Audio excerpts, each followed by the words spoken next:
Okay, we're going to call this a prelude video. I've been promising for a long time now to do a series on the Bastet, and, well, it's time. However, I'm going to be doing videos for each of the individual tribes, but I felt like instead of having to repeat myself in every video, that I'd have to do a prelude video that was going to cover some of the stuff about the Bastet as a whole.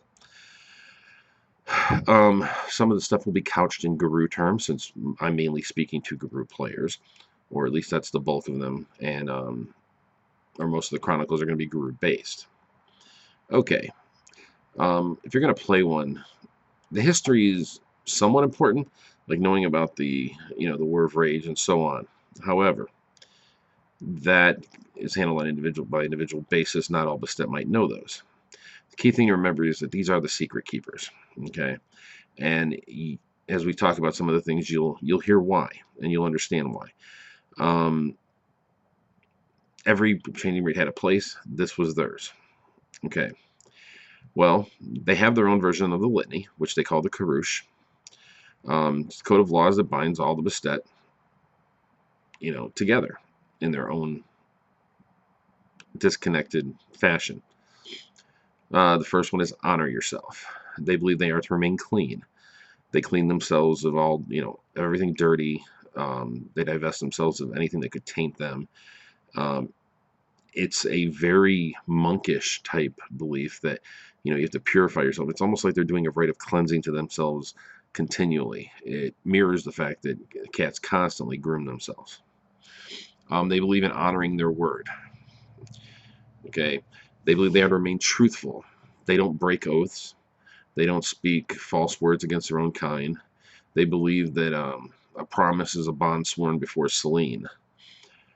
Um, they'll flee to survive a fight, but they won't run if others are depending on them. So if they've given their word to fight, they won't run if there's still people there to protect, I guess you'd say. If they do fail in this, they have to make restitution to those that they have deceived, whether it's in deeds or trade or whatnot. They can also be challenged. Now, there's a term for that, but I'll get into that a little bit later. Honor your kin and your kind. They believe that to remain just. They don't quarrel with each other without just cause. If they need restitution, they seek it openly in an honorable combat. They respect the challenger and the challenged. They obey their lore keeper. The host of their gatherings, which I'll get into that shortly too. When their kin or kind are in danger, they aid them. If they're crying, they succor them. If they fail in it, they take judgment from their own kind. Let's see. Honor your earth. They believe that they have to remain fierce and staunch in defending the earth. They can't allow it to be ruined. They have to inform others of plans to pollute the wild, and they hunt down poachers.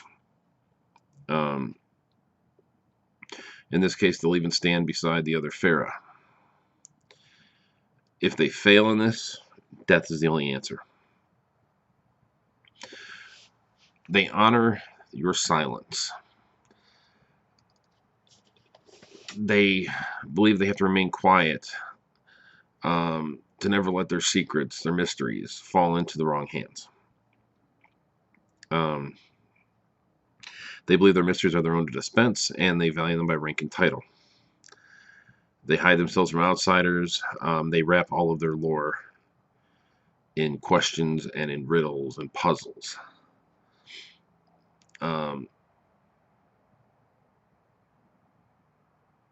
Failing in this, they believe there is no forgiveness. At least to the Bastet culture. Okay. A lot of the culture comes from their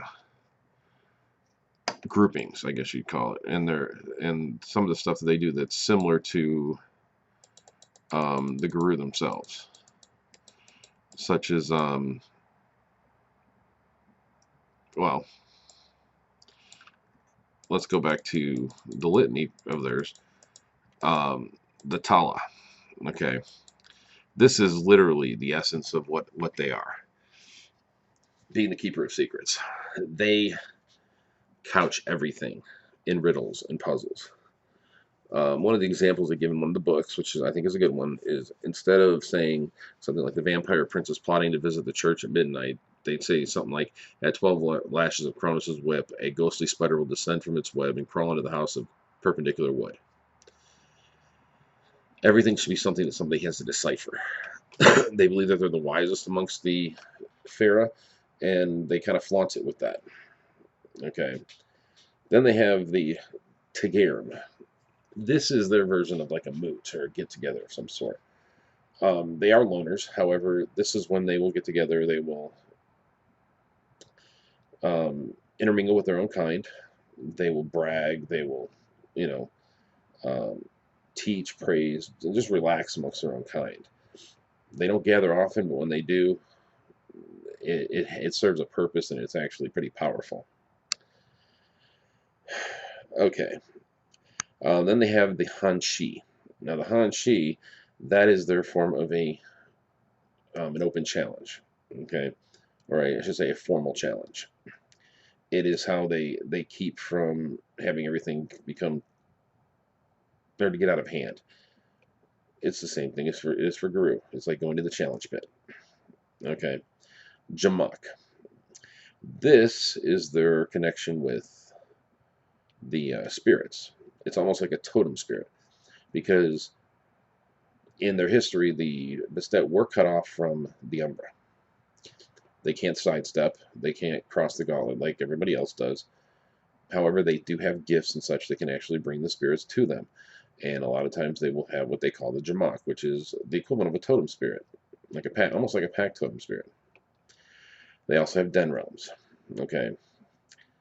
While they can't really cross over into the Umbra, they can cross over into these little pseudo realms, which they are the Umbra and they're not the Umbra. It's really hard to say. It's almost like they're in an in-between place.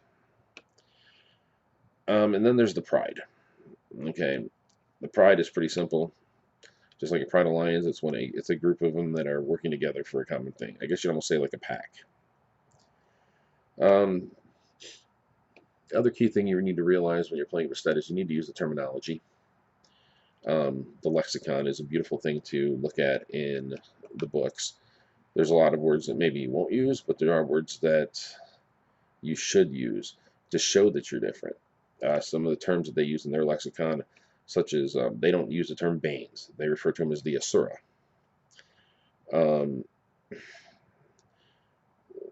Their tails are called the Kalia. They don't refer to the worm as the worm. They call it Kalash, the Unmaker. You should be using these terms. You would not have been taught Guru terms. You would have been taught these terms. Such as their Chatro form. Guru have a Hispo form. They have a Chatro form. They refer to a lot of spirits as Chaya. Those are known as umbral dwellers. Well, the Krynos form is still the Krynos form. They call the Fomor the Dakat. They call themselves the Folk. Gaia still Gaia. The Hakar, it's a Bastet ceremonial blade. It's very similar to like a Guru clave in its function and such. I've already mentioned Tenshi. The Jama, which are powerful spirits. These are usually the Celestines and Incarna. I've already mentioned Jamak and the Koresh. The Kiur, which is the shared language of the Bastet. Kit, which is basically a young werecat, kind of like a whelp or a pup would be to a Guru. They don't refer to the other shape changers as Farah or Bate or anything like that. They call them Kili, Killi. Let's see, loons, same thing. The wild they call Nala, the first mother. They call the Triad Nala, Raja, and Kalash, or Neota Jama as a whole. Let's see. Raja the maker, which is the weaver. Selene, which is of course Luna, which what they believe that favors the Bastet amongst, above all others.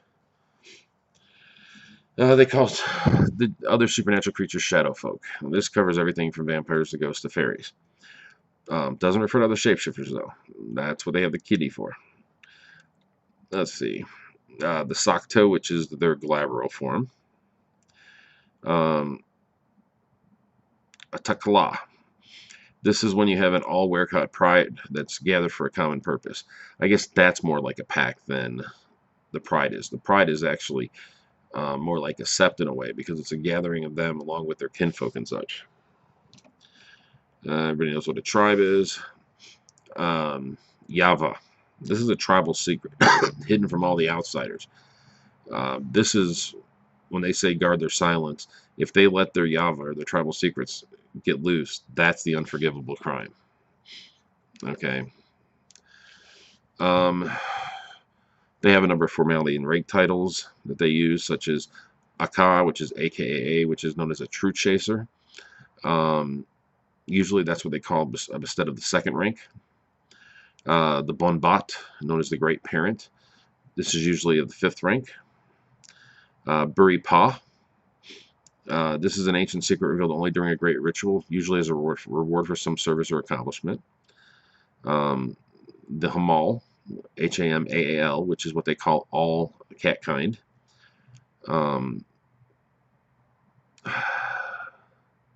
Alani, I-L-A-N-I. It's what they call functionally the Athro, the 4th rank. Na, N-A-A. That's what they call a werecat that comes from nowhere. They're an outsider, almost like an Anne Ruth. They refer to humanity, now this is an archaic term, but they refer to him as a shining child. Tekmet, T-E-K-H-M-E-T. This is what they call pretty much Cliath, or Bastet of the 1st rank. Let's see, Tilau, T-I-L-A-U, which is what they call the Bastet of the 3rd rank. And Watua, W-A-T-U-A. This is what they call their kinfolk and other true cats. Slang can be used as appropriate. Not a lot of people use it, all the time, but hey, it's fun. Like brain weighting. I kind of like that term. So when you spy on someone's thoughts through telepathy or other means. Kalu, which is a wild party or celebration. If you declaw somebody, that's usually when you mess up another guru, usually as a punishment. They refer to guru as dogs. A gat, G-H-A-T. That's pretty much a Bastet that sleeps with other Bastets. A house cat, which is a Bastet that's forgotten their roots, or their wild roots. Meshing is going into cyberspace or hacking. Humans are called monkeys. Nagiri, which is basically a warthog, which is a favorite insult for the overly vain or pompous, which means pretty much every silver fang I've ever met. Playing blood tag. Basically, that means hunting humans or other outsiders. Puss in Boots. It's a term for those who team up with humans, especially in an inferior role. Rat shit. It means cowardice. Scratching 1 from 9. It means pulling off a really close escape.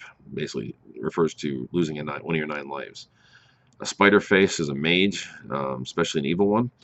And a Yava is a moron. It's a corruption of the term Yava. You should use these terms. Okay. You have to remember you're not guru. You're not going to understand a lot of their terms. You can't step sideways. Therefore, it's very hard to make a Bastet work in a guru chronicle. At least as a PC.